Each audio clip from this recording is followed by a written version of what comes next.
Hello everyone, and welcome back to Wargame Red Dragon. Today we have another fight on Punch Bowl. I'm going in against Lowing, and I'm playing as USSR 1985 Motorized, which is just a truly weird deck. It was quite an experience, to say the least. We have an Su-27S of all things, and this is our best air superiority fighter. So the Vimples are not bad, 8,400 meters. We have 4 of them, but they are semi-active. It's quite a problem. And our opponents will be bringing, well, my opponent will be bringing the French.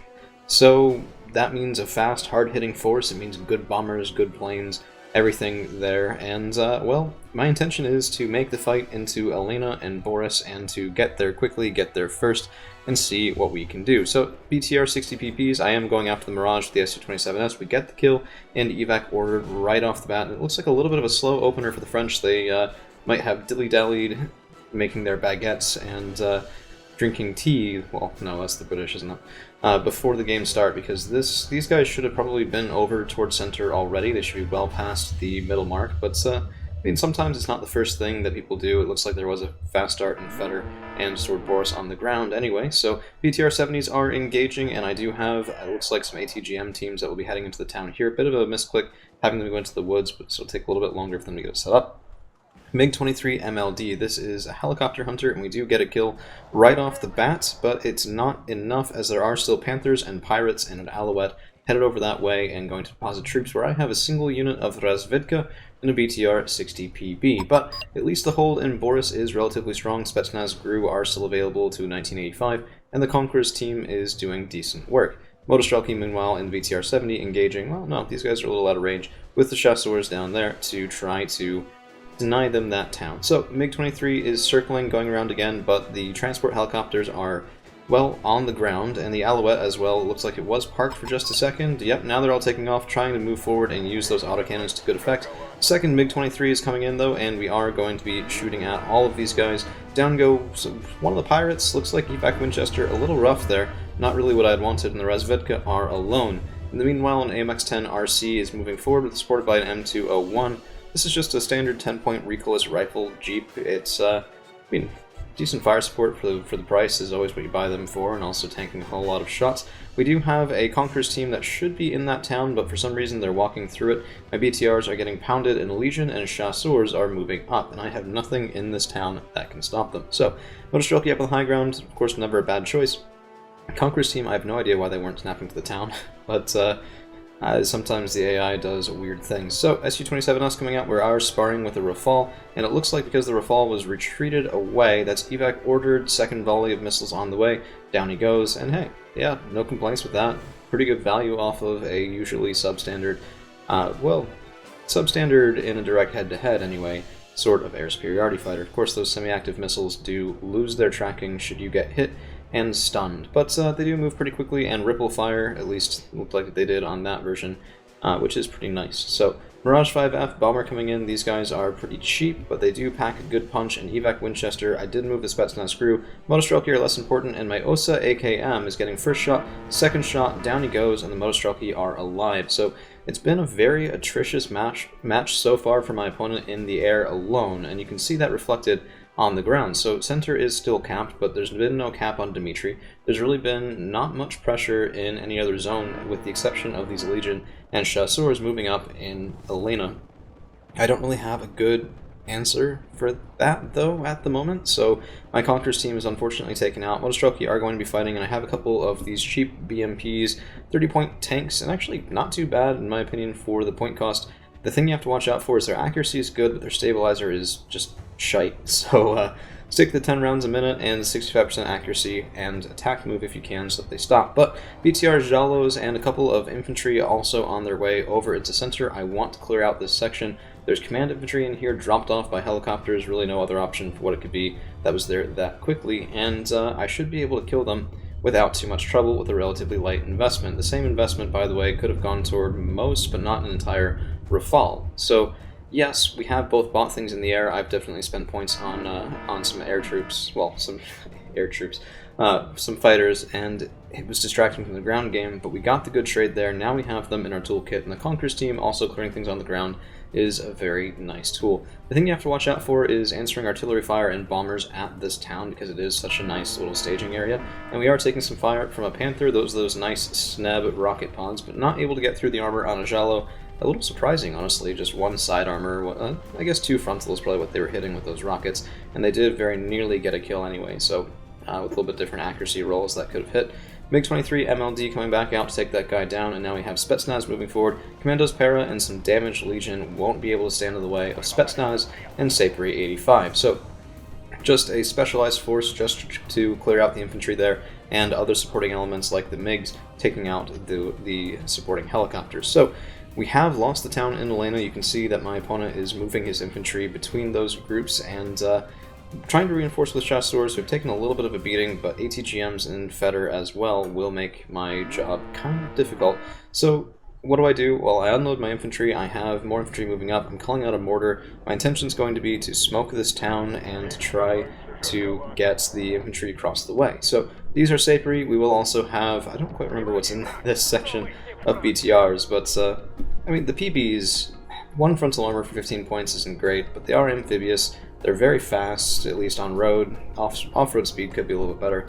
I don't know. They're what I had a ton of. It was an 85 deck, and, well, better to have the guns on them than nothing, so I guess, really, beggars can't be choosers at this point. But my Spetsnaz have won the fight here, Sapri have won the fight here, and we're just going to be spreading out, moving toward the end of center, also probably trying to cut off some of the reinforcement zones on the ground. French vehicles and wheeled tanks are, of course, very fast and can exploit those gaps. And if we don't encounter resistance, we will move into Dimitri. So, another AMX-10 RC coming up here, and I don't think he realized how good vision I had in that section, because the Conquerors teams are going to have a field day. In the meantime, mortar fire coming in, but it can do that all day against BTRs. I don't really care. Even if it kills them, which is not a high likelihood, it's not going to be that impactful. So my Vasilesque is out, and that means smoke is going to be coming down here, just trying to block off any sort of supporting fire, whether it's direct fire from tanks or something from like the VAB T-2013s. I want to have my infantry able to cross safely. We'll see if they do manage that, and it looks like, yep, there was another kill on that AMX, so poor French tank there coming in, getting shot, and now just being a burning pile of not so great. But the VABs are moving up. I think they saw my smoke as an invitation to advance, which is a little bit weird, but Long and I have played together decently often, and he does know some of my usual habits, I suppose. So they weren't close enough to engage. Now they are. The smoke field is not thick enough, and when I move out of the forest here, it's going to be a rough time, particularly because those VABs do have way better guns than my BTRs, and so they're going to start chewing through those vehicles without too much trouble. MiG-23 does come in. We take out a recon helicopter, but unfortunately I do lose the plane, so that's not exactly the best thing there. But Yak-38M, just nice cheap bomber, 70 points. There could be cheaper. I do prefer the Hawks from the Baltic front, but landing a nice devastating shot there, taking out most of those VABs, and now I figure, okay, well, I didn't want to move up when the VAB T-2013s could shoot, but with a little bit more smoke cover here, I think I might be able to get Motostrelki and Sapri across. Of course, the Sapri are just there for clearing out Legion. In hindsight, I should have probably bombed this as well, and an AMX-10 RC does make this very difficult, but Legion will slaughter my men across the open field, especially when supported by chasseurs. Logistics truck coming in, and I think it is worth mentioning now, if we just flip to the neutral perspective here, it's been a very good game for us so far, so we are decently ahead on points, and I could have afforded to take my time to use these bombers a little bit more thoroughly before going in, but as it is, I decided just to run for it. Chasseurs moving out of the way of the bombs, so nice micro there from my opponent, seeing that guy come in, knowing what their target was, and then my Motostrelki and Sapri are going to be paying the iron price for that sort of mistake. So, I mean, no reason I couldn't have used the Oregon to soften them up as well. I did have this guy and didn't really see many opportunities to use that here, but at least these chasseurs will get just dropped directly on top of... not quite, actually. Huh. Bit of a miss there, swing and a miss, not exactly ideal. I was hoping for slightly better, and as it is, those chasseurs are alive enough to be a problem. Of course, they do just have regular training, just like my Motostrelki, and I'm not using the 90 version just because these guys are meant to be cheap and meant to basically fight regular infantry and not much else. But mortar fire's coming in, and apologies for the AC noise back there. Mortar fire coming in, and that is actually reasonably effective against Sapri, so not a high health unit, and one that I definitely wanted to keep alive. They're actually more expensive than the Motostrelki, which is hilarious, but I guess not too challenging to do, really. BRM 1K using that Grom to good effect has already killed Vab, and this is what I was saying about somewhat liking the Grom in some of my other videos, but unfortunately optical failure is going to be denying that second shot. Fortunately it does also hide my BRM 1K, and now we can see a couple of cheap BMPs being called forward to deal with the problem. These guys 30-point tank-ettes basically, and they are decently effective for the price. I guess, yeah, so if we take a look toward Dmitry and center, all I've done here while I'm waiting for the Razvedka to come up to spot is I have Spetsnaz in this section, I have a couple of transports on this side of the town, and they're just trying to see what they can find. So we do see enemy chasseurs, and that is going to be an issue, but I think we have the fire support to take them out, particularly with a couple of Jalos on the way. I do love these guys, 30 points, again, just like those other tankettes, but 20 rounds a minute makes them decent for suppressing infantry and getting kills, particularly crossing narrow sections of open field. BRM 1K, still with an optical failure, was kind of annoying, and I have lost the Saper 85, but the Motostrelki are, I mean, yeah, this was not great. Chasseurs alone were able to really fend that off, and they are retreating, but this is a bit of a mistake. I think they would have been able to win that fight long term without being in the open, where of course they suffer more attrition. But Anton armor coming in might have been the reason that they were moved, and yep, it was, because down go my Motostrelki. But all of my planes able to make it out, and a Yak 38 also coming in to try to bomb the intended position of the chasseurs, but there is still a hold here. Lowing still with a couple of chasseurs, one man left from the previous section. Legion, chasseurs, Vabs. It's a good position. It's very much on my side of the board, and I'm having to spend a lot of attention and points trying to shake him out. The only downside is that he's not really working on other places. So with the cap on Feder, Lowing's actually been up about 142 points. My idea here was to win on kills, not necessarily win on map control, until I could just lock down most of the map. We do have a command vehicle headed over towards center, rather command infantry headed that way, and we have now engaged the chasseurs on the top. So Spetsnaz shooting in will be reasonably effective if I can get the Riss online, but right now it's just the RPK. And the Jalos are doing wonderfully for suppressing these guys along with BTRs, so stunned, taking a lot of damage, one hit, basically 1 point of strength per hit off the Jalos, and the Razvedka also moving up will secure that side of the field for us. While we are just still continuing to use the Conqueror's team to great effect, I think most of those shots, most of the volleys rather, have been a kill, so not every single shot, because I do 2 at 1, but it hasn't been that bad of a situation. I really just haven't been able to get good use out of the Uragan though, and I wonder, in hindsight, the reason he hasn't fired at Elena is because of actually minimum range. So if you take a look at this guy, the range on ground is 35,000, that's usually pretty nice, but I couldn't shoot here. The closest section I could shoot at, I think, was roughly back here, so around this open section. I couldn't even shoot at the woods on the far side of Feder to try and suppress there. I could have moved the Uragan back and just started feeding him some supply trucks. That might have worked if I just sent him to hightail it back here. I would have been able to get a couple of volleys online, but it's definitely one of those things that you don't usually think about, having artillery with too long of a range for a short map. But BMPs are engaging with an AMX-10P Milan, and these guys, 25 points with an autocannon, usually decently effective when supported, but against a couple of BMPs will not have a good time. So fire support from those guys has been excellent, and now we're getting more infantry headed down in BTR-70s. These are going to be, I believe anyway, Spetsnaz. So they're not in the 60 PBs, they're in the 2 frontal armor version, the BTR-70 with that lovely KPVT. I mean, it's a main gun, 1 AP, 1 HE isn't that great, but it is kinetic. So a lot of these close-range engagements against other transports, he will be able to increase the amount of damage per shot with a relatively fast rate of fire. You can see there is already some fire going down here. Spetsnaz, a group of 30 headed into the town, trying to get in before the Legion are able to suppress, and we largely do.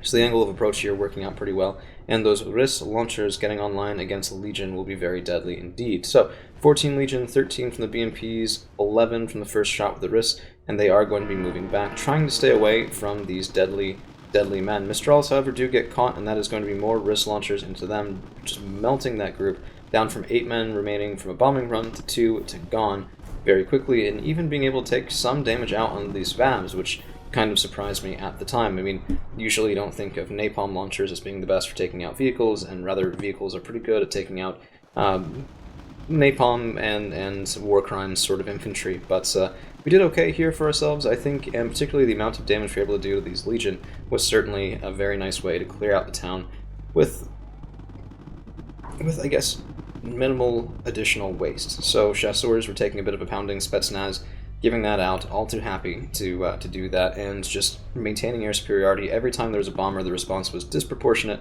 and very effective. Of course, it does risk losing more planes, one shot off of the 27S, but the MLD is fine, and I think we were doing enough of attacks on other units that there really wasn't enough time and opportunity for my opponent to flesh out his air defenses. So we have secured this side of Dmitry. The Jalos are up here, shooting across the open field. BTR-60PBs, also supported by Spetsnaz on the short, trying to take advantage of those wrist launchers there. And we do also have command infantry headed down toward Dmitry. So the intention is turn that ticking +1 into a ticking +3 and rapidly gain ground on my opponent's 156-point advantage. But a Brennus is coming in here. We have lost the BMPs to him. This guy is just a monster of a tank compared to those two tankettes, and I don't really have anything that can really handle him. Unfortunately, my Grom did fire, and this guy is relatively expensive, 50 points. I usually don't recommend these guys, but the exceptional optics can be situationally helpful. It's just, you don't want to fill your front line full of situationally helpful units,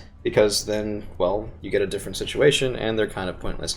Autogun finally opening up. We are testing the minimum range on this guy, and it does look like, yep, it's right about here.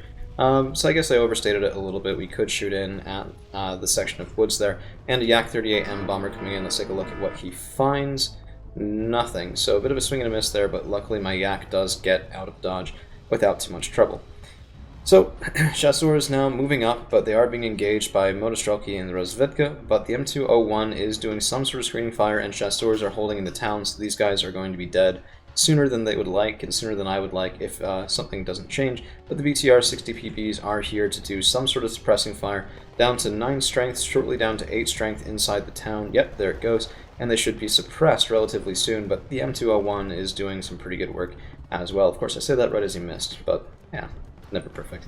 Spetsnaz, meanwhile, have gone through over half of their RIS ammunition, and all of it has been reasonably effective, now shooting in at chasseurs and clearing that group out pretty quickly, honestly. RPK's doing good work even where the wrist launchers can't quite reach it, and we do have more infantry coming in VAVs, but it's feeding men into a meat grinder that is known as Spetsnaz, especially with BTR-70s providing good support here, killing those chasseurs that were anchoring that formation on the defensive on my opponent's side. And now you can see, yeah, things are starting to kind of fall apart. So more Entendar's dead, VAVs moving up, and infantry reinforcing in, but at what cost? Because the Spetsnaz have just mulched through a couple hundred points worth of infantry, and more chasseurs won't solve that problem. 26 men, stunned VAVs even, and let's see the next volley of the wrist launchers go in. 22, actually that was to kill the VAVs, it looks like. Interesting. 20, 19, 15, that was a RIS. Yeah. I don't know, I mean, less effective over time, I guess, but they are doing still some pretty good work. I think it's because 2 of them are worries, they're shooting a little slower and with less accuracy. TIG-55 coming in, trying to handle that Brennus, Spetsnaz Guru and a couple of BMPs as well, trying to get multiple angles, and we do take them down with the BMPs. This is also allowing us to handle these Commandos Para, usually some very phenomenal troops, but spotted by Spetsnaz Guru and taken out by all of that fire support. And now here comes the time to really sort of put on the pressure. So a quad stack of BMPs, 120 points here, effectively like having a heavy, but not super heavy tank, but 4 times the rate of fire and way less armor piercing. It's not meant to handle additional super heavies, it's meant to chew through infantry fighting vehicles and break through just infantry screens, working behind something like Spetsnaz Guru, etc. to push through the lines. I should have had more infantry here, particularly more cheap infantry. A couple of Rozvedka maybe has additional backups for spotting, but I figured, based off how this fight was going, the Spetsnaz Guru might be enough to get the job done. T-55 finishing off that last vehicle, and my Spetsnaz are retreated back. They're down to 20 strength, which, I mean, it's still 2/3, but I'd rather that they survive well, so I think I'd retreated them and was going to be calling out, yes, a couple of Ural trucks to resupply. In the meantime, though, I didn't want to sit on my heels, and that's why the Spetsnaz Guru moving forward. Also just maybe poking forward to see if we can use the last of those wrist launchers before the resupply trucks arrive, particularly when I can still get some good fire support from the T-55 and the BMPs. Another volley of Uragan fire coming in. I've given up on trying to find a good situation for it and just shooting at its minimum range time after time after time. And I have also sighted in on a VLRA Logistique that's surviving annoyingly long when it's getting shot at by a T-55, but such is life sometimes. In the meantime, the BMPs are going up, and as soon as those guns are online, we can expect those mortars to be scouted, spotted, and killed by Spetsnaz GRU and BMP team. In the meantime, this looks like it might be a command vehicle here, and one shot going in. Nope, P4 PCs on this side, and we might be able to get that kill with Spetsnaz GRU. Yeah, it looks like it. BMPs are engaging on the side and taking out VABs. AMX 30B2, this is good. So 40-point tank, relatively cheap, but pretty good gun on him for the point cost, at least 12 AP and good rate of fire, but down he goes. Just too many BMPs. We lost one, but the other three got the job done. And bombers coming in now. I don't want to tangle with infantry in the woods here. I didn't know if these were chasseurs or Legion or even Legion 90, and so bombing seemed the safest way to handle it, given my dearth of infantry here. And the Tiger Had is going to be sought after by MiG-23 MLD, going in, trying to get the kill, and unfortunately not able to do it. 2 strength left, and I do lose the MiG, which is a little unfortunate. Probably a Mistral team in the town there. But my SU-27S, fresh off another kill, is going to be turning himself around and scooting all the way across the map to try to intercept that 100-point Tiger Had before he can get home. So, we did lose sight of him, but the air detection on this guy is very good. We reacquire, and this guy should probably land, but he's over woods. It's a little bit of a bad situation, and one more missile rounds it out. So, that's going to be all she wrote, as we do take control of most of the map, taking out a +5, and very soon that's going to be my opponent's surrender. So, let's take a look at the kills and losses. 2850 kills and 930 losses. Brutal, brutal game. The French just not able to handle those outdated, motorized Soviet equipment and tanks. Really, I think most of it was in the air. So the SU-27S, look at those kills. Mirage, Rafale, Entendeur, Super Entendeur, Entendeur IVM, Jaguar A, Tiger Had. Just a crushing performance from an SU-27S, as well as a couple of good performances from the MiG-23 MLDs. These are the helicopter hunters, and of course Conqueror's teams never disappoint, with many kills on AMX-10 RCs and VABs. Other units that did well, Spetsnaz didn't get as many kills as I thought, I guess. Yeah, I guess most of that was supporting elements. Oh, no, here it is. Look at that. Mistral, chasseurs, more chasseurs. Oh, beautiful, beautiful, beautiful. From those guys, and also some pretty good work from the BMP 685s. I mean, this guy's 30 points, took out a 40-point scout tank, and a couple of 15-point VABs, and a Crotal. Yeah, I'll take that any day. That's what good games are made of anyway, cost-efficient kills. So, that's all we've got for you guys today. Thank you all for hanging around, and we'll see you again real soon.